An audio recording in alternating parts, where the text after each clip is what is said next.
राष्ट्रवादी काँग्रेस अजित पवार पक्षाची आज देवगिरी बंगल्यावर बैठक होते।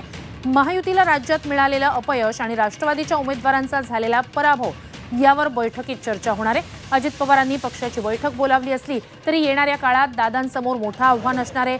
महाविकास आघाडीला मिळालेल्या यशामुळे अनेक आमदारांमध्ये अस्वस्थता असल्याची चर्चा आहे।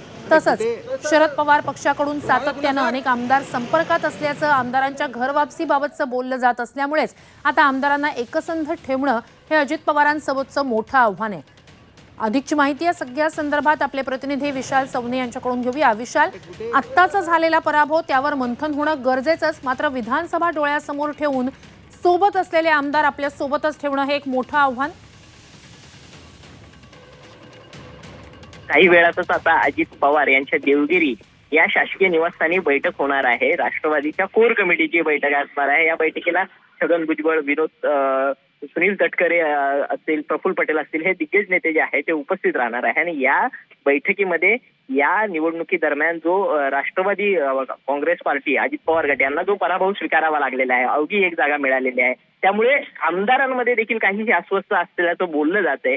ज्या दिवशी निकाल लागला त्या दिवशीच शरद पवार गटातले काही आमदार जे आहेत ते बोलत होते की अजित पवार गटातले काही आमदार राष्ट्रवादी काँग्रेस पक्ष शरदचंद्र पवार यांच्या संपर्कात असल्याचं ते बोलत होते। त्यामुळे कुठेतरी अस्वस्थता जी आहे ती स्पष्टपणे दिसून आल्याचं देखील बोललं जात आहे। त्यामुळे आता या सर्व आमदारांना एकसंघ कसं ठेवलं जाईल आणि येणाऱ्या काळात जी विधानसभा येते पुढच्या 4 ते 5 महिन्यामध्ये त्यांना कशा प्रकारे सामोरं जायचं आहे या संपूर्ण रणनीतीवरती यावेळी चर्चा होणार आहे। इतकंच नव्हे तर काल जी एनडीएची बैठक पार पडली त्या बैठकीला प्रफुल्ल पटेल आणि सुनील तटकरे हे 2 नेते देखील उपस्थित होते। या बैठकीत नेमकं काय झालं या संपूर्ण विषयावरती ही चर्चा आहे ती आज बोलावली गेलेली आहे। अपडेट्स तुमच्याकडून घेऊच। तुर्तास धन्यवाद तुम्ही दिलेल्या संपूर्ण माहितीसाठी।